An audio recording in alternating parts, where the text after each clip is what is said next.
Hello magical minds. तो dear, आज हम मिलेंगे उत्कर्ष चौहान जी से और एज यूजुअल हमारे गेस्ट में ये भी बहुत सारी चीज़ों में इन्वॉल्व हैं।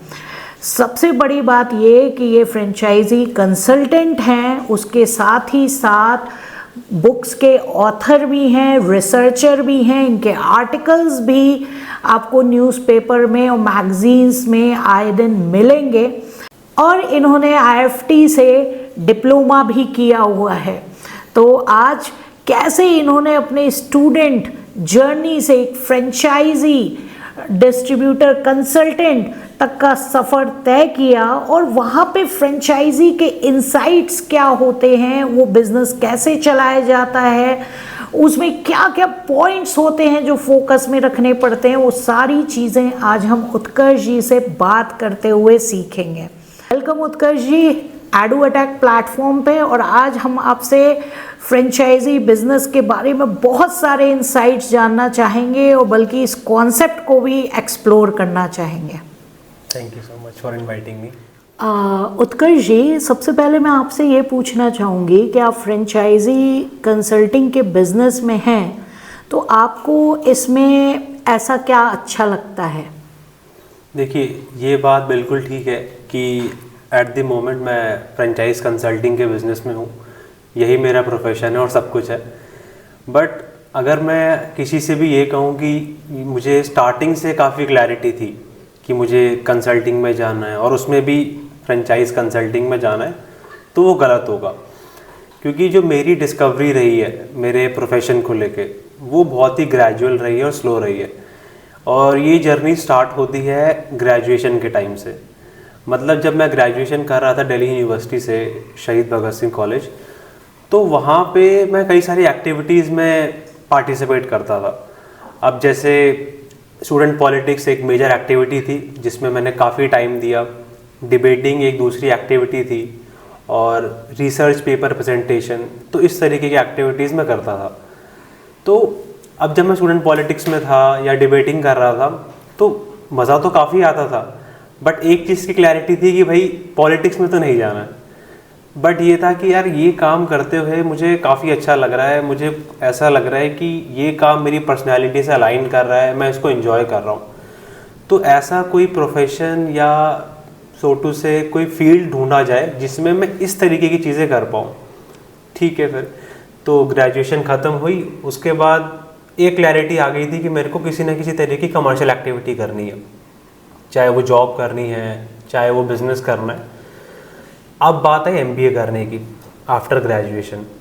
तो एमबीए में मैंने डिसाइड करा कि भाई मैं जब दिल्ली यूनिवर्सिटी में था, तो मैं जब डीयू पॉलिटिक्स में था, तो मैं लोगों से डेली मिलता था, and people used to be from different and diverse background. Some of them used to be from Chandigarh, Tamil Nadu, Jammu Kashmir. तो जब मैं अलग अलग लोगों से मिलता था तो मुझे काफ़ी अच्छा लगता था, और स्टूडेंट पॉलिटिक्स में था तो उनकी प्रॉब्लम को समझना, उनकी हेल्प करना, उनको काउंसिल करना, ये चीज़ें अंदर रम चुकी थी मेरे। और दूसरी चीज़ डिबेटिंग, तो स्टेज पे खड़े होकर बोलना, लोगों से बात करना, उनके माइंड और हार्ट को टच करना।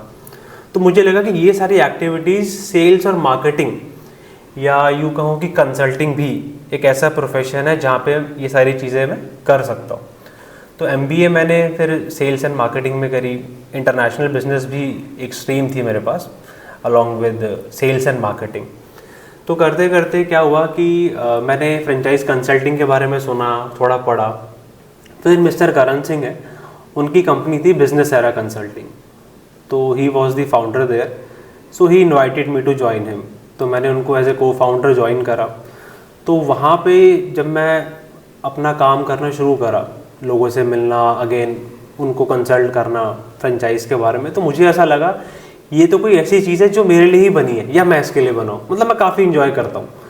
तो वहाँ से जर्नी स्टार्ट हुई और आज तक चली जा रही है। तो यही मैं स्टूडेंट से कहती हूँ कि काम हमेशा वही करना चाहिए जिसको आप इंजॉय करते हो। राइट। तो आपका जो कंसल्टिंग फ्रेंचाइजी बिजनेस है, उसका नाम और यूएसपी क्या है? देखिए, जो हमारी फर्म है उसका नाम बिजनेस एरा कंसल्टिंग है। अब बिजनेस एरा नाम हमने इसलिए रखा क्योंकि हम लोगों को कंसल्ट करते हैं about franchising, about brands. So fundamentally we are helping them to have their own businesses in the form of franchise of any brand. So that's why we have chosen the name Business Era, because we are into the era of business nowadays, and obviously we are consulting people on the other hand. That's why it is a mix Business Era Consulting. और मैं इसकी operations की बात करूं तो यहाँ पे एक टिपिकल जो कंसल्टिंग फर्म होती है उसी की तरह हमारे पास लोग आते हैं from different background. Some of them are from IT, some of them are from engineering, some of them are from medical, doctors also, who are looking to have their another business or even first business, and for this they want the franchise of any brand. तो वहाँ हम उनको consult करते हैं, उनको counsel करते हैं, उनकी रिक्वायरमेंट समझते हैं कि कितना उनके पास फंड है, किस तरीके का वो एम्बिशन रखते हैं अपने अपकमिंग बिजनेस को लेके. तो उसके रिगार्डिंग हम उनको हेल्प करते हैं सुटेबल ब्रांड दिलाने में. और मैं अपनी यूएसपी की बात करूं तो जी ये चीज़ मुझे बात करना काफ़ी पसंद भी लगेगा क्योंकि मार्केट में काफ़ी कंसल्टिंग फर्म है और आप उनके पास जाएंगे तो वो आपसे पूछेंगे कि भाई आपकी कितनी इन्वेस्टमेंट है, कितनी कैपेसिटी है, और उसके बेसिस पे वो आपको बोलेंगे कि आप टेक्सटाइल ब्रांड की फ्रेंचाइज ले लो, आप फूड ब्रांड की फ्रेंचाइज ले लो, आप फार्मास्यूटिकल या जो केमिस्ट शॉप्स होती है उनमें से किसी ब्रांड की फ्रेंचाइज ले लो. तो बहुत ही स्कैटर्ड सा उनका आप कह सकते हैं बिजनेस मॉडल रहता है. But on the other side अगर आप हमारे यूएसपी की बात करेंगे तो हम लोग सिर्फ फूड एंड बेवरेज इंडस्ट्री में काम करते हैं. उसका रीज़न क्या है?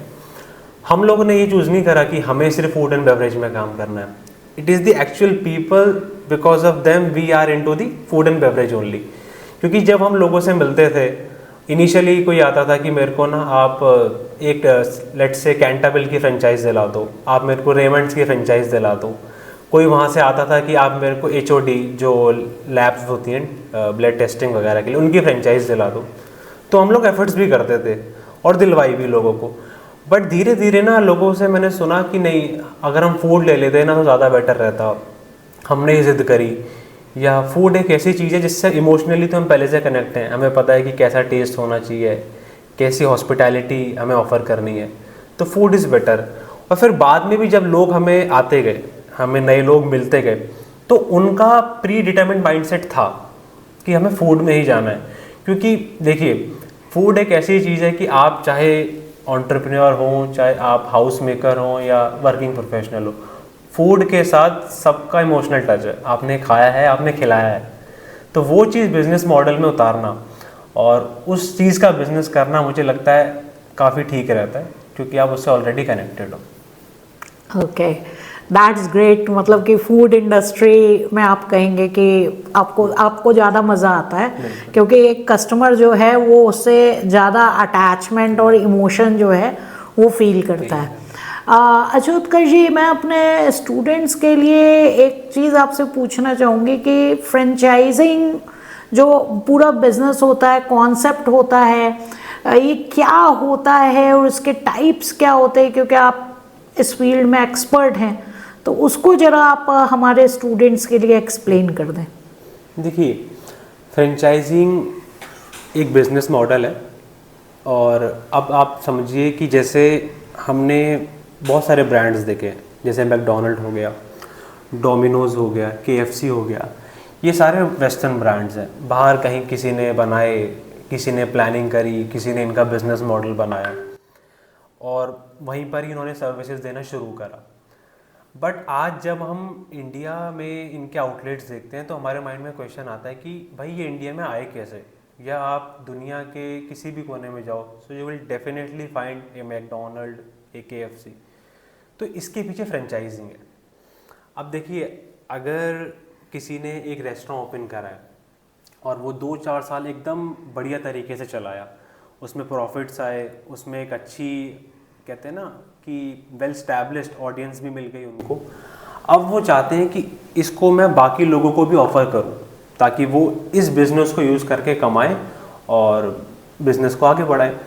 तो अब होगा क्या कि लेट्स से किसी ने मैकडोनल्ड का कभी एक आउटलेट खोला होगा, अब उनको पता चल गया कि भाई मेरे पास जो कस्टमर का रिस्पॉन्स है वो काफ़ी अच्छा है, तो वो क्या करते हैं कि भाई किसी दूसरे इंसान को राइट दे देते हैं कि भाई आप अपना रेस्टोरेंट ओपन करिए, मैकडोनल्ड के नाम से ओपन करिए, और ये जो ब्रांड है वो आपको राइट देता है, ठीक है। अब जब ब्रांड आपको राइट दे रहा है कि आप हमारा नाम यूज़ करो, आप हमारी बिजनेस स्ट्रैटेजी यूज़ करो, तो बदले में आपको एक फ़ी देनी होती है ब्रांड को, क्योंकि वो अपनी गुडविल दे रहा है, अपनी रेपुटेशन जो सालों से बनी है वो आपको एकदम से दे रहा है, तो उसके लिए ब्रांड आपसे कुछ अमाउंट चार्ज करता है, उसको बोलते हैं फ्रेंचाइज फीस।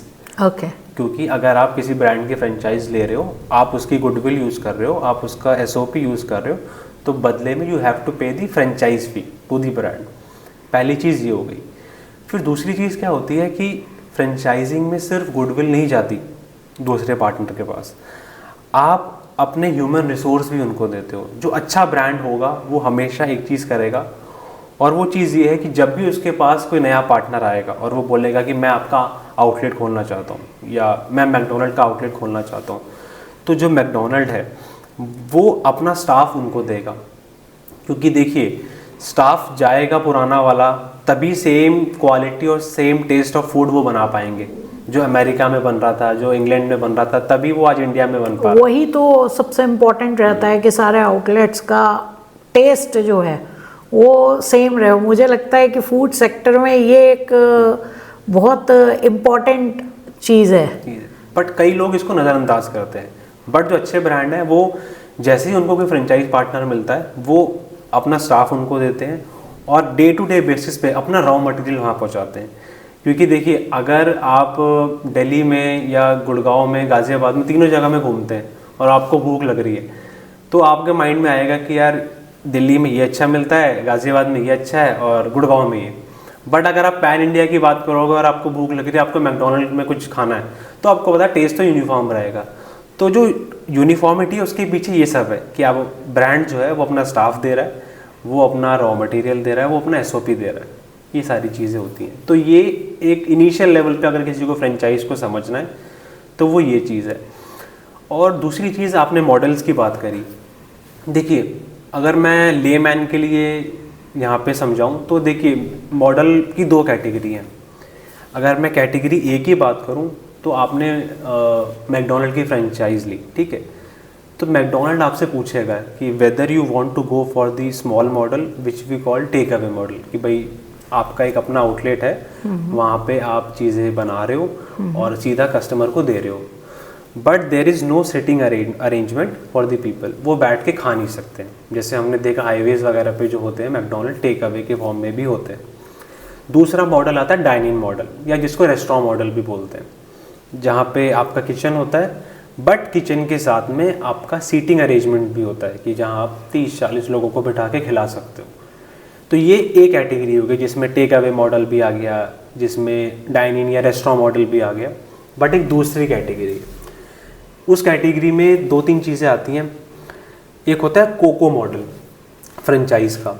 देखिए, फ्रेंचाइज का सिर्फ ये मतलब नहीं है कि भाई आप मैकडोनल्ड के मालिक हैं, मैं आपके पास आया, मैंने आपसे बोला कि भाई मेरे को भी गाज़ियाबाद में मैकडोनल्ड खोलना है, तो अपना नाम दे दो, अपना स्टाफ दे दो। सिर्फ ये नहीं, अगर आप मैकडोनल्ड के ओनर हैं और आप चाहते हैं कि आप ही अपना एक नया आउटलेट ओपन करें, किसी पार्टनर की ज़रूरत नहीं है आपको, आप ही चाहते हैं, तो वो भी एक फ्रेंचाइज एक्सपेंशन में आता है, क्योंकि आप अपनी ब्रांचेस तो ओपन कर रहे हैं ना।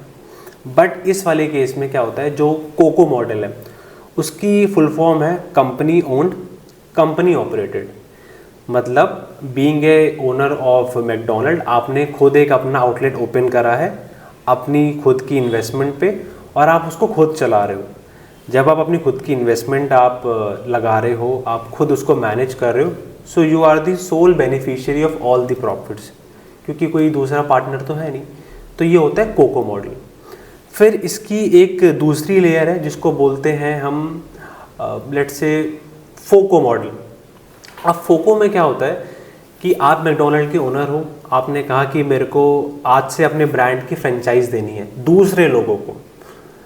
अब जैसे मैं आपके पास आया तो मैंने कहा कि देखिए पूजा जी, मेरे पास 1 करोड़ का अमाउंट है और मैं मैकडोनल्ड की फ्रेंचाइज लेना चाहता हूँ। मैं आउटलेट ओपन करना चाहता हूँ, बट ना मेरे पास टाइम नहीं है। मेरे पास टाइम नहीं है कि भाई मैं उस आउटलेट में रोज़ बैठूँ, उसको मैनेज करूँ, उसके स्टाफ को मैनेज करूँ। मेरे पास पैसा है, मैं पैसा लगाने के लिए रेडी हूँ।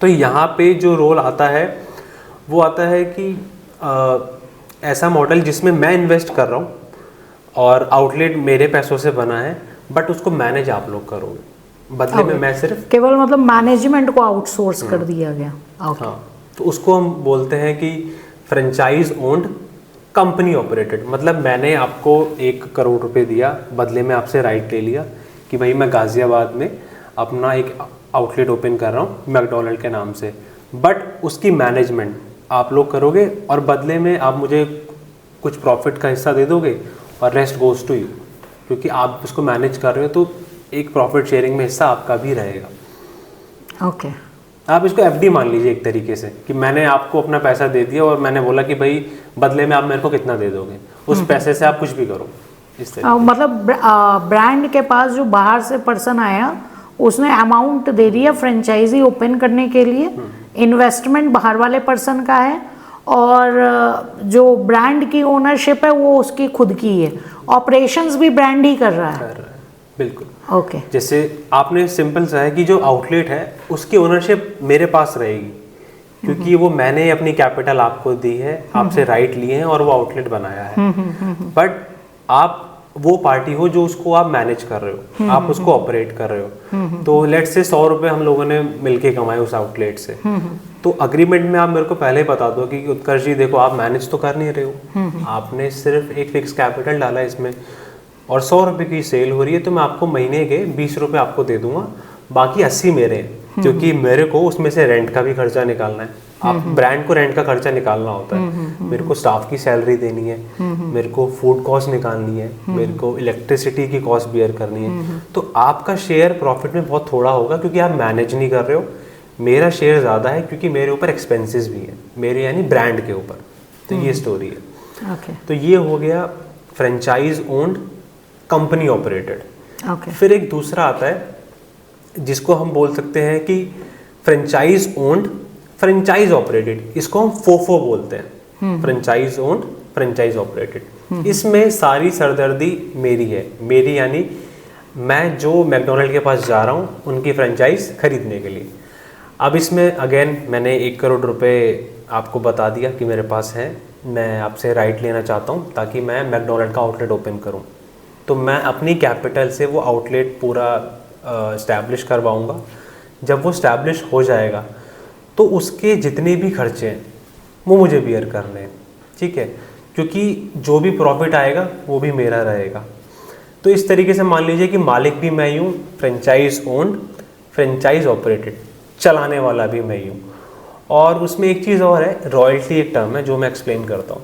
देखिए, मैं अगर आपके ब्रांड की फ्रेंचाइज ले रहा हूँ तो चाहे मैं फोफो मॉडल में जाऊँ जिसमें मैं ही सारी सरदर्दी उठा रहा हूँ, उसको चला भी रहा हूँ, उसको उसके खर्चे भी मैनेज कर रहा हूँ, या जो पहले वाला मॉडल था कि कंपनी ओन्ड फ्रेंचाइज ऑपरेटेड जिसमें मैं चला नहीं रहा हूँ, मैं सिर्फ पैसा लगा रहा हूँ। अब दोनों ही केस में मैं आपकी गुडविल का तो यूज़ कर रहा हूँ, तो इसीलिए गुडविल का जब मैं डेली बेसिस पे यूज़ कर रहा हूँ तो मुझे डेली बेसिस पे यानी मंथली बेसिस पे या क्वार्टरली बेसिस पे मुझे आपको रॉयल्टी पे करनी है। अब वो रॉयल्टी की कैलकुलेशन होती कैसे? लेट्स से मेरी सेल या मेरे आउटलेट की सेल 100 रुपये होती है, तो रॉयल्टी जो अभी मार्केट में चल रही है specially food and beverage industry में वो 6 to 8% चल रही है। तो यानी कि 100 रुपये की सेल हुई और उसका 6% I have to pay to the brand in the form of royalty. तो ये मॉडल्स होते हैं। ओके इसमें एक चीज़ मैं ये जानना चाहूँगी कि अगर कोई फूड और बेवरेजेस इंडस्ट्री में फ्रेंचाइजी अपनी लाना चाहता है, ठीक है, तो उसके पास क्या ट्रेड्स होने चाहिए, उस ब्रांड के पास क्या ट्रेड्स होने चाहिए कि वो अपने फ्रेंचाइजी को डिफरेंट लोकेशन पे डिस्ट्रीब्यूट कर सके? देखिए, आजकल एक चीज़ ऐसी हो गई है मार्केट में कि हर एक नया ब्रांड जो आ रहा है मार्केट में, चाहे उसके 1 आउटलेट हैं, चाहे उसके 2 आउटलेट हैं, चाहे 50 हैं, वो सब अपने आप को ब्रांड कह रहे हैं। बट एक्चुअली में ब्रांड होता क्या है? बीइंग ए कंसल्टेंट मैंने काफ़ी कुछ ऑब्जर्व करा है इसके बारे में, जो मैं आज व्यूअर्स को बताना चाहता हूँ। देखिए, ब्रांडिंग या ब्रांड, ये जो वर्ड है ब्रांड या ब्रांडिंग, ये कोई मार्केटिंग से रिलेटेड नहीं है। ये एक बहुत ही डायनामिक, बहुत ही इनॉर्मस और बहुत ही कॉम्प्लेक्स टर्मिनोलॉजी है, जिसके अंदर काफ़ी सारे एलिमेंट्स हैं। First one is that goodwill. अगर आपकी गुडविल एक्चुअली में है, अब गुडविल का मतलब क्या है कि ऐसा नहीं कि मोहल्ले में गुडविल है, आपके पास दूर दूर से कस्टमर ट्रैवल करके आते हैं and they have trust in your food quality, then you can be said to be a brand. अब तब आप ब्रांड कहलाए जाओगे। दूसरी चीज़ क्या है कि आपके पास यूनिफॉर्मिटी ऑफ टेस्ट है। अब देखिए, आप अगर किसी ब्रांड के 50 आउटलेट हैं और 50 के 50 आउटलेट पे फूड का जो टेस्ट है it is different, so in my eyes, as per my knowledge, it should not be considered as a brand because it doesn't have the uniformity of taste. तो दूसरी trait ऐसा होना चाहिए कि आप फूड ब्रांड होने के नाते आपके फूड के टेस्ट में यूनिफॉर्मिटी होनी चाहिए। और जो बड़े ब्रांड्स होते हैं जैसे मैकडोनल्ड, आप अमेरिका में, आप लंदन में या आप इंडिया में अगर आप बर्गर वगैरह कंज्यूम करोगे तो टेस्ट आपको यूनिफॉर्म मिलेगा, जबकि वो 7 समुंदर पार बैठे हैं एक आउटलेट लेके और एक आउटलेट हमारे हिंदुस्तान में है, टेस्ट सेम है, तो कुछ तो वो कर रहे होंगे और तभी वो ब्रांड बने। तीसरी चीज़ क्या होती है कि सपोर्ट। अब लेट से कोई इंसान है जिसका अपना रेस्टोरेंट है और बहुत उसकी सेल है, एक दिन की मान लीजिए आप 5 लाख की सेल है, तो कहने को तो वो ब्रांड हो गया उस इलाके का, बट अगर वो कल को फ्रेंचाइज लोगों को डिस्ट्रीब्यूट करना चाहता है और वो चाहता है कि लोग आएँ उसकी फ्रेंचाइज लें और आउटलेट चलाएं, तो एक चीज़ ध्यान रखनी है कि वो जो मेन ओनर है या जो पेरेंट है उस ब्रांड का, उसकी कैपेसिटी होनी चाहिए अपने फ्रेंचाइज पार्टनर्स को सपोर्ट करने की। अब सपोर्ट किस तरीके से होता है? अब मैंने मैकडोनल्ड की फ्रेंचाइज ले ली, मैंने उसको 1 साल चला रहा हूँ, 2 साल चला रहा हूँ। अब सडनली क्या हुआ, जो मेरा मेन शेफ़ है मेरे आउटलेट में, जो मेरे किचन को ऑपरेट करता है, सब कुछ संभालता है, उसकी फैमिली में कोई प्रॉब्लम आ गई। अब उसको तो अगले दिन की ट्रेन पकड़ के घर जाना है और अगर वो चला गया तो वो किचन ठप हो जाएगा मेरा। तो being a brand like a McDonald के पास रिजर्व में या आप कह लो कि बल्क में ह्यूमन रिसोर्स होता है। मैं एक कॉल करूँगा उनको, मेरे पास एक नया हेड शेफ़ आ जाएगा अगले ही दिन अगली ही फ्लाइट से कि भाई आपके लिए ये रहा मेन शेफ़, अब ये आपसे आपका जो किचन है ये संभालेंगे। छोटे ब्रांड्स में ऐसा नहीं होता। यूजुअली क्या होता है कि आप उनके पास पैसा लेके जाते हो कि भाई अपने राइट्स दे दो, वो कहते हैं ठीक है आप बनाओ, अपना आउटलेट बनाओ, किचन बनाओ, और कारीगर जो है ना तो वो हम आपको भिजवा देंगे कहीं से, या एक काम करना आप बोर्ड लगा देना आउटलेट के बाहर कि दाल मखनी, कढ़ाई पनीर और ये सब बनाने वाला चाहिए, जो आएगा उससे बनवा के देख लेना और उसको रख लेना। तो ये कोई सपोर्ट नहीं हुआ, क्योंकि अगर आप कल को रख भी लोगे वो टेस्ट जो है फूड का वो सेम नहीं रहेगा, वो बदल जाएगा और वो ट्रेंड स्टाफ नहीं है। तो ये ब्रांड और नॉन ब्रांड होने का फ़र्क है। तो मेरे ख्याल से कि फूड मतलब कि अगर फ्रेंचाइजी की बात करूँ, जैसे कि हमारा एक ब्रांड है मात्रसा, तो हमारा अपना एक ट्रेड सीक्रेट होना चाहिए, एक रेसिपी का एक अपना यूनिक कह लीजिए कि स्पाइसेस का कॉम्बिनेशन या कुछ ऐसा होना चाहिए, और उसको एक उसका पूरा प्रोसीजर होता है जो कि एक यूनिफॉर्मिटी में आपको देना चाहिए। जैसे मैंने जो पर्सनली फील किया है, बहुत पहले सागर रत्ना दिखता था बहुत जगह, लेकिन उसके टेस्ट में अलग अलग आउटलेट्स में डिफरेंस आ जाता था। और कहने को तो पिज़्ज़ा हट, ठीक है, देवयानी इंटरनेशनल बेसिकली डिस्ट्रीब्यूट करते हैं, टेस्ट लगभग सेम होता है, बट जो एक स्पेसिफिक टमाटो सूप होता है, टमाटो सूप में मैंने जो है डिफरेंस मतलब कि फील किया हुआ है। तो ये आप बिल्कुल सही कह रहे हैं कि यूनिफॉर्मिटी ऑफ एक ब्रांड को, अगर ब्रांड कहलाना है तो एक यूनिफॉर्मिटी होना मतलब कि मस्ट है। क्योंकि देखिए, अब जैसे मैं अगर किसी को रेकमेंड करता हूँ अपने उत्तराखंड के दोस्तों कि यार एक ब्रांड दिल्ली में बहुत अच्छा है और उसके ना छोले भटूरे बहुत बढ़िया होते हैं, तुम भी जाके लेके आओ और खाओ, ये चीज़ या ये बात मैं इतने कॉन्फिडेंस से तब कह पाऊँगा जब मेरे को पता होगा कि जो टेस्ट मैंने कंज्यूम करा है वो उसको भी उत्तराखंड में मिल जाएगा। बट अगर कोई बहुत ही कैजुअल अप्रोच से चल रहा है कोई ब्रांड, तो उसका कस्टमर बहुत कॉन्फिडेंट नहीं रहेगा, उसको लगेगा कि यार पता नहीं मेरा देहरादून वाला दोस्त जाएगा खाने, पता नहीं कौन सा टेस्ट मिल जाए, या मेरा कोई रिलेटिव है उसकी एनिवर्सरी और मैं पार्सल कराना चाहता हूँ बट टेस्ट ख़राब निकला, तो हालांकि दिल्ली में तो बढ़िया है ये चीज़। अब जैसे आपने अपने ब्रांड की बात करी, तो मैंने काफ़ी टाइम से आपके प्रोडक्ट्स कंज्यूम कर रहा हूँ मैं, क्योंकि मैं थोड़ा सा हेल्थ कॉन्शियस हूँ, चीज़ों को लेके काफ़ी सोच समझ के खाता हूँ। तो यूनिफॉर्मिटी मुझे आपके जो प्रोडक्ट्स है उसमें नज़र आई, और मेरे कुछ और नोन वंस हैं मेरे सर्कल में जिनको मैंने कभी रेकमेंड करा, तो मेरे से ज़्यादा कंज्यूम कर रहे हैं आपके प्रोडक्ट, आपको पता ही है। उसका रीज़न क्या है? यूनिफॉर्मिटी। और इसलिए मैं एज ए कंज्यूमर अगर आपका प्रोडक्ट किसी को रेकमेंड करूँगा कि भाई आप हल्दी ले लो, आप ये चीज़ ले लो, मुझे पता है कि जो स्वाद, जो चीज़, जो अश्योरिटी मेरे को मिली थी वो मेरे फ्रेंड को भी मिलेगी। तो ये एक ब्रांड की खासियत है। एक्चुअल में फूड बिजनेस में मुझे लगता है वो भी इम्पोर्टेंट रहता है कि जो इनपुट आप डाल रहे हैं वो भी, उसकी भी सोर्सिंग एक ही टाइप की होनी चाहिए। क्योंकि अगर आपकी रेसिपी सेम है लेकिन अगर आपका इनपुट की क्वालिटी और इंग्रेडिएंट्स में कुछ भी अगर चेंजेस आए तो फिर ऑब्वियस सी बात है आउटपुट का जो टेस्ट है वो डिफर हो जाता है। बिल्कुल, ये अच्छा पॉइंट कहा आपने। और इसमें एक एडिशनल इन्फॉर्मेशन मैं आपको बताता हूँ। अब जैसे होता क्या है कि जितने भी बड़े ब्रांड हैं, हल्दीराम हो गया, या आप कह लो कि सागर रत्ना भी up to a certain extent, Shri Ratnam आज की डेट में चल रहा है। अब इनके साथ क्या होता है, इनके फॉर एन एग्जाम्पल दिल्ली में 50 आउटलेट है, तो होता क्या है कि इनका एक सेंट्रल किचन होता है दिल्ली में। तो जितने भी वो दिल्ली के 50 आउटलेट हैं उन सब की सप्लाई एक जगह से होगी।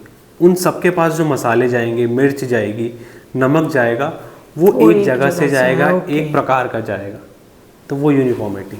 ओके, तो हमारे व्यूअर को एक आइडिया मिल रहा होगा कि अगर उनको फ्यूचर में फ्रेंचाइजी बिजनेस में जाना है तो कैसे किचन मैनेजमेंट और जो इनपुट्स चाहिए फूड बनाने के लिए उसको कैसे मैनेज करना है। मैं एक क्वेश्चन यहाँ पे ये पूछना चाहूँगी कि फ्रेंचाइजी ज़्यादा बेहतर होता है कि एक रेस्टोरेंट को अगर कोई पर्सन खुद ओन करे, वही एक मतलब कि रेस्टोरेंट एक ही प्लेस पे चलाए, वो ज़्यादा बेटर होगा? आपके इसके बारे में क्या व्यूज़ हैं? देखिए, since I am a franchise consultant, so it would not be adjusted to my audience कि मैं बोलूँ कि it is always better to have a franchise instead of going for having your own restaurant. क्योंकि देखिए, दोनों ही businesses हैं, दोनों ही businesses की अपनी इंडिविजुअल जर्नी है। अब देखिए, अगर कोई इंडिविजुअल है जिसके पास ऑलरेडी एक्सपीरियंस है फूड इंडस्ट्री का, उसको रेस्टोरेंट के बारे में पता है, उसकी फंक्शनिंग के बारे में पता है, तो वो जा सकता है अपना रेस्टोरेंट ओपन करने के लिए। बट मेरे एक्सपीरियंस में या मेरी डे टू डे डीलिंग्स में क्या होता है कि बहुत सारे नए लोग आते हैं। अब किसी के आईटी सेक्टर में बहुत अच्छी जॉब चल रही है, अब उसको समझ नहीं आ रहा कि यार मेरा एफडी में पैसा पड़ा हुआ है, रिटर्न नहीं दे रहा है, मैं इसको एक्टिव इनकम में कैसे लेके आऊँ। तो अगर वो हमारे पास आते हैं और बोलते हैं कि भाई हमें फ्रेंचाइज चाहिए किसी अच्छे ब्रांड की, तो अब उनके साथ क्या है कि उनके पास एक्सपीरियंस नहीं है एक फूड आउटलेट को चलाने का, तो उनके लिए फ्रेंचाइज बहुत अच्छी चीज़ है। क्योंकि जिस भी ब्रांड की वो फ्रेंचाइज लेंगे, उसकी सालों की एक्सपर्टीज़, उसकी सालों की रेपुटेशन, मेथडोलॉजी या रॉ मटेरियल जो वर्ल्ड लेवल पे या एट ए स्टेट लेवल पे सक्सेसफुल रहा है, वो उनको एट ए सिंगल क्लिक मिल जाएगा। तो ये फ़ायदे होते हैं। और दूसरी चीज़ क्या होती है ना कि देखिए, आप जब भी किसी ब्रांड की फ्रेंचाइज लेते हो, आपने कहा कि मेरे को गुड़गांव में सेक्टर 65 में मैकडॉनल्ड की फ्रेंचाइज लेनी है, तो उस लोकेशन पे ब्रांड एक सर्वे क्रिएट करता है और उस सर्वे के बेसिस पे आपको इन्फॉर्म करता है कि this much amount of sales figure you can expect from this particular location in sector 65 Gurugram. तो एक एस्टीमेट आपको मिल गया।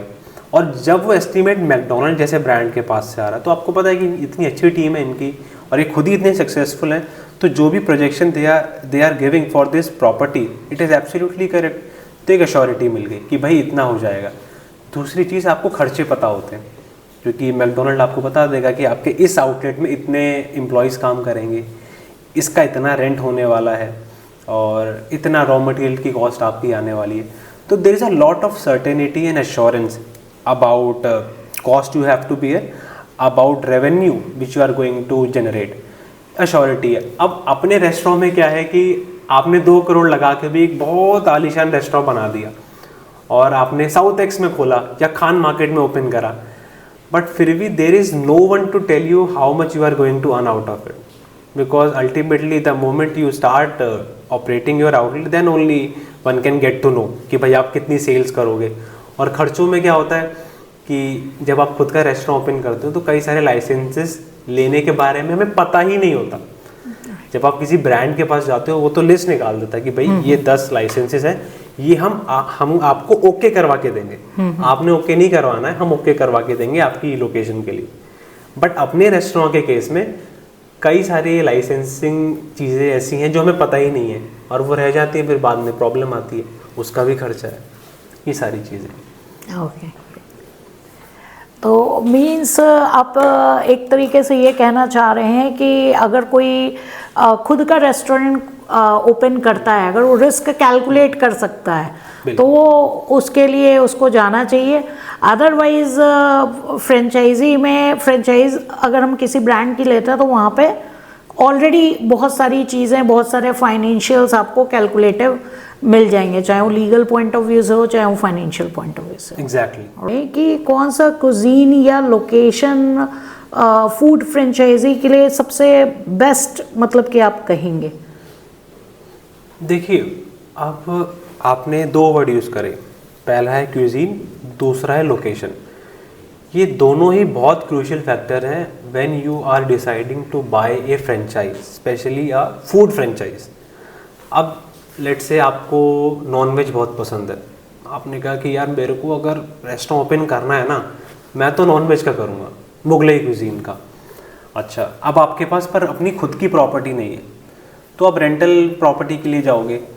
अब उस केस में क्या होगा कि you have the certainty that you have to go with the Mughlai cuisine. तो क्यूजीन पता चल गया है, अब उसके बेसिस पे मैं आपको लोकेशन बताऊंगा कि भाई यहाँ पे नॉनवेज ईटिंग पॉपुलेशन ज़्यादा है तो आप यहाँ पे अपना आउटलेट ओपन करो, या इस जगह कॉलेज स्टूडेंट्स काफ़ी ज़्यादा हैं और वो नॉनवेज प्रेफर भी करते हैं तो आप यहाँ पे ओपन करो। दूसरा फैक्टर लोकेशन का। अब अगर आपके पास ऑलरेडी अपनी एक लोकेशन है and you are coming to me to have a food franchise और आप चाहते हैं कि भाई ये मेरी प्रॉपर्टी है अराउंड 600 स्क्वायर फीट की, इसी पे मुझे रेस्टोरेंट ओपन करना है और भाई जब मेरी अपनी प्रॉपर्टी है तो मैं कहीं और क्यों जाऊँ, जो कि काफ़ी हद तक ठीक भी है, लॉजिकल है। तो उस केस में क्या होगा कि मुझे आपकी प्रॉपर्टी का सर्वे करना होगा, उसके ऊपर रिसर्च करनी होगी कि what sort of cuisine is best for this particular location। भाई यहाँ पे कहीं वेज ईटिंग पॉपुलेशन ज़्यादा तो नहीं है, या अगर इंस्टीट्यूशनल एरिया है तो मैं चाइनीज़ ज़्यादा यहाँ पे रखूँगा या फास्ट फूड ज़्यादा रखूँगा। तो डिपेंड करता है कि दोनों में से क्या कौन सी चीज़ आपके पास ऑलरेडी है। क्विजीन के बारे में आप डिटरमिन्ड हो तो लोकेशन पे काम करना है, लोकेशन ऑलरेडी है तो क्विजीन पे काम करना है। अगर दोनों ही नहीं है तो उसके लिए हम आपको रेकमेंड करेंगे वो चीज़ है। ये तो काफ़ी अच्छा मतलब कि इन्फॉर्मेशन आपने दिया। और फ्रेंचाइज बिजनेस या कोई भी फूड, इवन फूड रेस्टोरेंट भी अगर हम कर रहे हैं तो काफ़ी व्यूअर्स के लिए काफ़ी गुड इंसाइट्स होने वाले हैं। ओके, इवन मैं एक पॉइंट इसमें ऐड करूँगा। अब जैसे ना हम लोगों ने जब फ्रेंचाइज कंसल्टिंग स्टार्ट करी थी तो हम लोग देखते थे कि लोगों के पास इन्वेस्टमेंट भी है बट उनको लोकेशन नहीं मिल रही है। और मार्केट में आप जब भी कोई रेंटल कमर्शियल प्रॉपर्टी लेने जाते हो then you have to face a lot of exploitation from the hands of property dealers and agents. तो हमारी खुद की एक टीम है जो ब्रांड लीजिंग का काम करती है। फंडामेंटली ब्रांड लीजिंग क्या होता है कि जब भी आप किसी भी फूड आउटलेट के लिए प्रॉपर्टी सर्च करते हो, उस पर सर्वे करते हो, so all the process is called by the name of brand leasing. अब इसमें होता क्या है कि हम एक्सप्लॉयटेशन से बचाते हैं अपने कस्टमर को। ऐसा ना हो कि भाई 20 लाख का रेस्टोरेंट ओपन करना है और प्रॉपर्टी में 3 लाख चले गए उसका रेंट भरने में या डीलर को कमीशन देने के लिए, या ऐसी कोई प्रॉपर्टी ढूंढ ली जिसका लोकेशन तो बहुत बढ़िया है बट रेंटल ज़रूरत से ज़्यादा है। तो ये सारी एक्सप्लॉयटेशन से हम बचाते हैं। एक तरीके से हम आपको अंडर द शील्ड रखते हैं बाकी चीज़ों की। आप अपना मेन काम पे फोकस करो, लोकेशन हम आपको देंगे at the minimum rent available होगा मार्केट में और एक्सप्लॉयटेशन से बचाएंगे। ओके ग्रेट, मतलब वो सारी टेंशन आप खुद वो लेते हमारी हैं। ओके, तो ये भी एक अच्छा मतलब कि इंसाइट है, मतलब लोगों को समझ में आना चाहिए। कभी कभी लोगों को समझ में नहीं आता है कि आखिर ये प्रोफेशनल सर्विसेज ज़रूरी क्यों होती हैं। तो यहाँ पे आपने अपना बिजनेस एरा के बारे में बताया कि हाँ क्या चीज़ आप जो है वो कवर करते हैं। अगर हम फूड फ्रेंचाइजी लेना चाहते हैं तो अप्रॉक्स कितने इन्वेस्टमेंट की यहाँ पे ज़रूरत होती है? देखिए, जब भी फूड फ्रेंचाइज की बात आती है तो उसमें मेन चीज़ ध्यान देने वाली है फूड। अब फूड में भी बहुत सारे टाइप्स होते हैं। एक हो गया आपका फास्ट फूड जिसमें चाइनीज़ वगैरह आ गया, एक आपका एक फुल डाइनिंग जो मुगलई कुजीन है या नॉर्थ इंडियन कुजीन है, दाल मखनी वगैरह ये सब चीज़ें हो गई। अब होता क्या है कि cuisine to cuisine investment vary करती है। अगर कोई चाइनीज़ सर्विंग ब्रांड है तो वहाँ इन्वेस्टमेंट कम होगी। उसके दो रीज़न। पहली चीज़ क्या होता है कि भाई जब भी आप फ्रेंचाइज प्लान करते हो तो सबसे बड़ा खर्चा आपका जो आउटलेट की कंस्ट्रक्शन है वो है, क्योंकि भाई एक खंडर दुकान को भी आपको एक अच्छे रेस्टोरेंट में बदलना है, कहते हैं ना डिसेंट लुकिंग रेस्टोरेंट में बदलना है, तो उसमें इंटीरियर की कॉस्ट है। अगर आप एक चाइनीज़ फूड ब्रांड की फ्रेंचाइज ले रहे हो तो वो आउटलेट का साइज़ जनरली छोटा होगा, बहुत बड़ा नहीं होगा। जैसे हम जाते हैं ना मोती महल हम चले गए या हल्दीराम चले गए तो बड़े बड़े आउटलेट्स हैं, उतना साइज़ नहीं होगा, तो आपकी कॉस्ट वहीं पर ही कम हो गई। और दूसरी चीज़, generally in the food and beverage market right now जो फ्रेंचाइज फीस है जो आप किसी भी ब्रांड को देते हो, क्योंकि आप उनकी गुडविल यूज़ करोगे सालों तक, उनकी गाइडेंस यूज़ करोगे, तो चाइनीज़ फूड ब्रांड्स के केसेस में वो फ्रेंचाइज फी यूजुअली बहुत कम होती है। कम का मतलब 2 लाख भी होती है, 3 लाख भी होती है, 4 लाख होती है, इस रेंज में रहती है। वहीं अगर आप किसी मुगलई फूड की फ्रेंचाइज लेना चाहते हो तो सबसे पहली चीज़ आउटलेट की कंस्ट्रक्शन बड़ी मैसिव होनी चाहिए, क्योंकि नॉन वेज एक ऐसा फूड है जो बैठ के ही खाया जाएगा। या हमारा जो नॉर्थ इंडियन फूड है, दाल मखनी, कढ़ाई पनीर, ये भी बैठ के खाया जाएगा, नान, सारी चीज़ें। तो इसके लिए आपको सीटिंग अरेंजमेंट बड़ा रखना है, कम से कम भाई 50-60 लोगों का तो होना चाहिए। और उसके लिए फिर आपका कंस्ट्रक्शन आउटलेट के उस हिसाब से होगी। आपकी जो टेबल है या चेयर्स हैं वो भी कंफर्टेबल होनी चाहिए, क्योंकि फास्ट फूड के केस में क्या होता है कि लकड़ी वाली जो हार्ड चेयर्स होती हैं वो भी चल जाती हैं, या राउंड टेबल्स होती हैं, आप खड़े होकर वहाँ कंज्यूम कर लो। राइट। बट नॉर्थ इंडियन या डाइनिंग वाला जो मेन्यू होता है उसमें आपको कंफर्टेबल सीटिंग देनी पड़ती है, तो छोटे छोटे खर्चे बढ़ जाते हैं उसमें। तो अगर मान लो फास्ट फूड है तो उसमें आपका विद इन 20 लाख चीज़ें बहुत बढ़िया हो जाएंगी, बहुत ही बढ़िया। अगर मुगलई क्यूजीन है, नॉर्थ इंडियन क्यूजीन है, प्रॉपर सीटिंग के साथ आपको देना है तो कई बार चीज़ें 40 लाख से ऊपर ही जाती हैं। ओके ओके, तो इसमें मॉडल कौन सा बेस्ट रहेगा?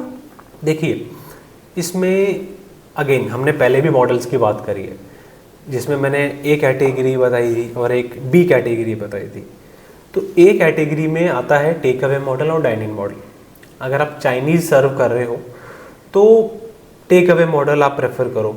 ओके। क्योंकि यूजुअली क्या होता है, आजकल नेटफ्लिक्स आ गया है, आजकल अमेज़न प्राइम है, तो घर पे बंदे को टीवी चलाना है और वहीं पर ही खाना खाना है अपने वीकेंड पे।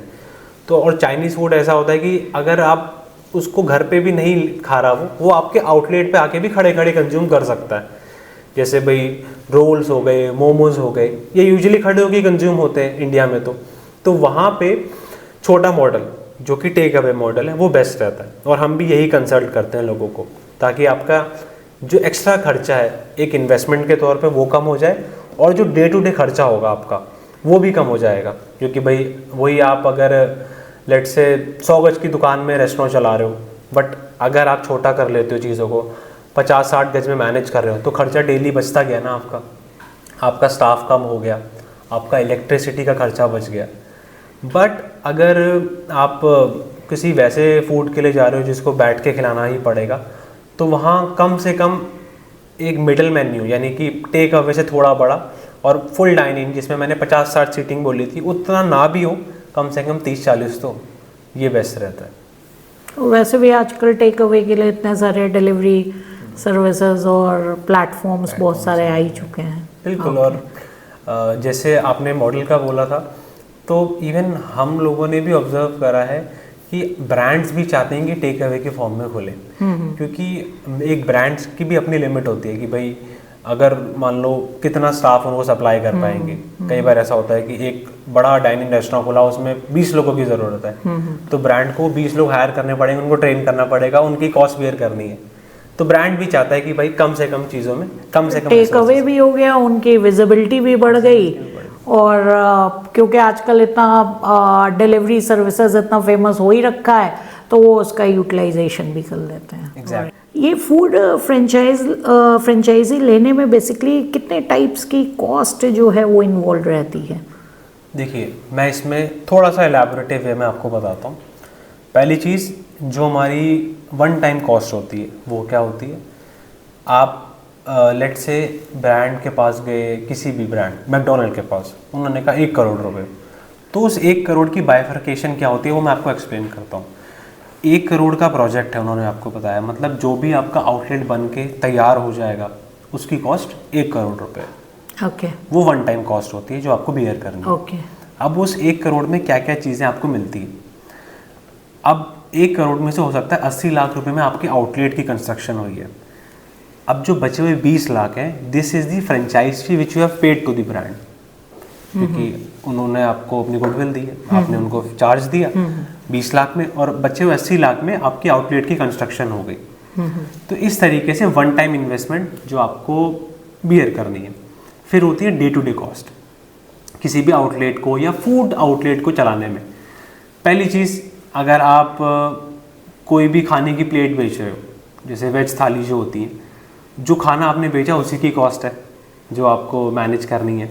दूसरा, आपके स्टाफ की कॉस्ट हो गई। सबसे इम्पॉर्टेंट कॉस्ट और सबसे भारी भरकम कॉस्ट है रेंट की कॉस्ट, क्योंकि आजकल हर सिटी, हर स्टेट बड़ा ही कमर्शलाइज्ड हो गया है। भाई पहले हम लोग बोलते थे कि भाई गुड़गांव में ना, आप पुराने गुड़गांव की तरफ चले जाओ, गांव देहात का इलाका है, तो वहाँ रेंट कम होगा।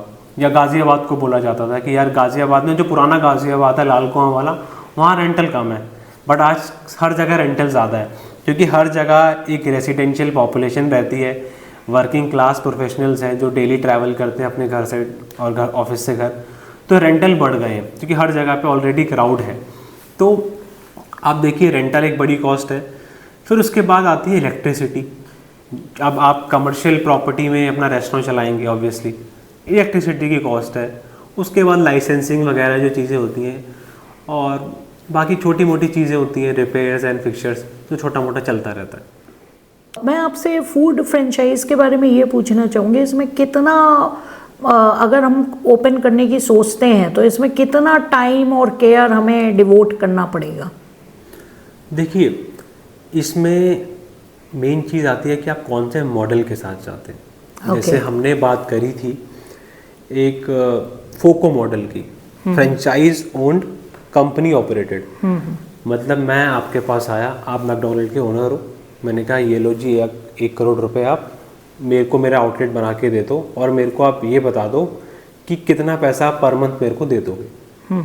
चलाना आपने ही है, बाकी खर्चे बाकी प्रॉफिट सब आपका है, मेरे को मेरा हिसाब बता दो। तो इस केस में क्या होगा, मैंने आपको पैसे दिए, आपने खटाखट आउटलेट बनाया, आपने अपना स्टाफ वहाँ पर लगाया और 100 रुपये की सेल करी, जिसमें से 10 रुपये आपने मेरे को पकड़ा दिए, बाकी 90 में आपने खर्चे भी मैनेज करे और अपना शेयर ऑफ प्रॉफिट रखा। यहाँ एज एन इन्वेस्टर मेरी सरदर्दी इज़ वेरी लेस, बहुत कम है, क्योंकि मेरे को तो भाई मेरे अकाउंट में क्रेडिट मिल रहा है हर महीने। बट जहाँ फोफो मॉडल आता है, means franchise owned and franchise he operated, मतलब मैंने ही इन्वेस्ट करना है, मैंने ही ऑपरेट करना है, तो वो एक बेबी की तरह है जो आपको इनिशियली तो बहुत टाइम डिवोट करना है एंड ग्रेजुअली इट ग्रोज। तो इनिशियली देखिए, या बाद में भी जब भी आप फूड आउटलेट ओन करते हो, तो स्टार्टिंग में आपको ध्यान रखना है कि भाई आपकी हॉस्पिटैलिटी अच्छी हो, क्योंकि आपको अपना कस्टमर बेस बनाना है। मोस्ट इम्पॉर्टेंट चीज़, जब भी आप किसी फूड ब्रांड की फ्रेंचाइज लेते हो, तो जो पेरेंट ऑर्गेनाइजेशन होती है उस ब्रांड की, they always command you with a certain SOP कि भाई आपको यही फॉलो करना है। एंड बीइंग एन ओनर, आपको ये चेक करना है कि मेरे आउटलेट में ये SOP फॉलो हो रही है कि नहीं, क्योंकि तभी तो सेम टेस्ट आएगा फूड का, तभी तो सेम एक्सपीरियंस मिलेगा कस्टमर को। तो ये सारी चीज़ें टाइम डिवोट करने पे ही पॉसिबल हो पाती हैं। और देखिए अल्टीमेटली ये बिज़नेस है, it is not a magic, तो टाइम भी डिवोट करना पड़ेगा, लॉसेस भी उठाने पड़ेंगे, क्योंकि मैं ये नहीं कहूँगा कि कोई फूड फ्रेंचाइज आउटलेट बंद नहीं होता, बंद होते हैं, और उसकी गलतियाँ होती हैं कि आपने टाइम नहीं दिया, आपने सोचा कि मैंने तो मैकडोनल्ड की ले ली फ्रेंचाइज, अपने आप चल जाएगी, आपने अपने स्टाफ को ढंग से ध्यान नहीं दिया, भाई वो काफ़ी कैजुअल है अपने अप्रोच में आपके स्टाफ वाले, तो वहाँ प्रॉब्लम आएगी। तो एक टिपिकल बिजनेस की तरह है जो आपको पालना तो पड़ेगा ही स्टार्टिंग में। राइट, बिल्कुल अपने बेबी की तरीके से पाल के उसको बड़ा करना पड़ता है, तभी तो कहते हैं कि बिजनेस मतलब रिस्क। तो ये व्यूअर्स को जो समझ में आना चाहिए कि दूर से लगता है कि चीज़ें बहुत आसान हैं, लेकिन जब आप उतरोगे वहाँ पे तब आपको दर्द जो है पता लगेगा। लेकिन हाँ, उस दर्द को बियर करने के बाद अवार्ड्स भी हैं, फाइनेंशियल रिवॉर्ड्स भी आपको जो हैं वो मिलते हैं। तो मैं आपसे एक चीज़ और पूछना चाहूँगी कि अगर जैसे ये टेक अवे वाली फ्रेंचाइजी हम स्टार्ट करते हैं, तो इसमें जो डिफरेंट आजकल प्लेटफॉर्म आ गए हैं, स्विगी है, जोमेटो है, इनका क्या रोल होता है एक हमारी फूड फ्रेंचाइजी को ग्रो कराने के लिए, या कैसे ये हेल्प करते हैं हमारी अर्निंग में? देखिए इंडिया में ना, अगर मैं आउटिंग की बात करूं, और स्पेशली अगर आउटिंग आप किसी फूड आउटलेट पे जा रहे हो, फैमिली के साथ जा रहे हो, किसी ओकेजन पे जा रहे हो, तो ये बहुत बड़ी चीज़ मानी जाती थी इंडिया में, और ये एक इवेंट की तरह होता है, और आज भी। बट जब से the aggregators like Swiggy and Zomato they have come, so they have made their own ways, मतलब उन्होंने इंडिया के कल्चर को ही शिफ्ट कर दिया। पहले हर बंदा सोचता था यार मैं जाऊँ आउटलेट में, वहाँ के एम्बियंस का एक्सपीरियंस लूँ, अपनी फैमिली को लेके जाऊँ, अपनी गर्लफ्रेंड को लेके जाऊँ, भाई अगर मैं डेट पे जा रहा हूँ तो, क्योंकि एक्सपीरियंस मुझे खुद भी लेना, अपने पार्टनर को भी, या जो मेरे साथ जो लोग हैं उनको भी दिलाना है। बट इन्होंने अपनी मार्केट खुद बनाई, स्विगी जोमेटो ने, इन्होंने इतना ईज़ ऑफ डिलीवरी दे दिया कि अब वो एक्सपीरियंस लेने की इच्छा, किसी एम्बियंस को महसूस करने की इच्छा, ड्राइव करके जाने का जो एक मज़ा होता था, वो सब को छोटा करके इन्होंने बता दिया कि नहीं यार, आप नेटफ्लिक्स देखो घर पे, आप अमेज़ोन पे वेब सीरीज़ देखो, खाना हम आपके पास भेज देंगे, और अच्छे ही सेफ पैक्ड फॉर्म में। तो इन्होंने अपनी मार्केट खुद बनाई। अब करते करते इनका एक बहुत ही इम्पॉर्टेंट रोल हो गया किसी भी फूड आउटलेट को चलाने में। और मैं अगर आपको स्टैट्स के अकॉर्डिंग बताऊं तो 40% of a sale of a outlet comes from Swiggy and Zomato, and it is the minimum, 40 is minimum, and it goes around even 70 to 75%। तो मार्केट इन्होंने अपनी खुद बनाई, they are the market disruptor, and right now I think it is hardly possible to have an outlet without membership of Swiggy and Zomato. तो ये role है इनका। इसमें उत्कर्षी एक चीज़ मैं और भी ऐड करना चाहूँगी। अभी लास्ट पॉडकास्ट में कर रही थी सौरभ जी के साथ, और वहाँ वर्किंग आवर्स की बात हो रही थी। तो एक्चुअल में हमारा वर्किंग कल्चर भी कुछ ऐसा हो गया है, सैटरडे संडे बस ऑफ मिलता है। अगर उस दिन आप डीएलएफ या किसी मॉल में चले जाओ, अभी लास्ट हुआ था कि कुछ अर्जेंट काम था तो आफ्टरनून में गए थे, तो पूरी पार्किंग फुल। तो यहाँ पे भी लोग अब सैटरडे संडे को बाहर निकलना पसंद नहीं करते, क्योंकि इतना ज़्यादा रश बढ़ गया है। तो बेटर है, मैंने देखा है बहुत सारे लोगों को कि अपना एक घर में अपना रूम थिएटर बनाया है ना, वहीं पे जो है चीज़ों को एंजॉय किया। तो उसमें भी वो टेक अवे मतलब कि डिलीवरी के थ्रू मंगवाना जो है लोग ज़्यादा बेहतर समझते हैं। और इवन मैं एक चीज़ ऐड करूँगा, कोविड का बहुत बड़ा रोल रहा, कोविड का भी, हाँ, इनको प्रोमिनेंट बनाने में, क्योंकि कोविड में आप जा नहीं सकते कहीं, कोई आपके पास आ नहीं सकता। So they were the main ones those who are delivering foods to people. Living standard भी लोगों का हाई हो रहा है कि वो अपना पर्सनल, बल्कि थिएटर और पर्सनल एम्बियंस क्रिएट करते हैं घर पे। तो वहाँ पे स्विगी और जोमेटो जैसे प्लेटफॉर्म को आई थिंक मुझे लगता है कि ये भी इंक्रीज करने में इसका भी काफ़ी रोल रहा है। Definitely, right, great. So thank you so much to Mrs Pooja for inviting me, and it is a special occasion for me because in India there's a lot of need for creating awareness regarding and around franchising, because a lot people are looking to have different business alternatives. So that is why it is important for me to create awareness at a primary level so that I can help you to have your own businesses and make you independent on your own. Thank you so much. तो आज हमारे podcast में viewers को उत्कर्ष जी के साथ बहुत सारे insights मिले होंगे और आप में से भी अगर कोई फ्रेंचाइजी मॉडल की ओर जाना चाहता है, आप में से भी कोई फूड फ्रेंचाइजी लेना चाहता है तो आप उत्कर्ष जी को कांटेक्ट कर सकते हैं। कोई आपका डाउट रहता है, कोई भी आपको क्वेश्चन पूछना है तो मैं आपको डिस्क्रिप्शन में इनके प्रोफाइल का लिंक प्रोवाइड कर दूंगी। राइट, तो आई होप कि आपको आज का पॉडकास्ट पसंद आया होगा। तो बने रहिए एडू अटैक के साथ और मिलते रहिए ऐसे ही लोगों से। Okay, thanks dear.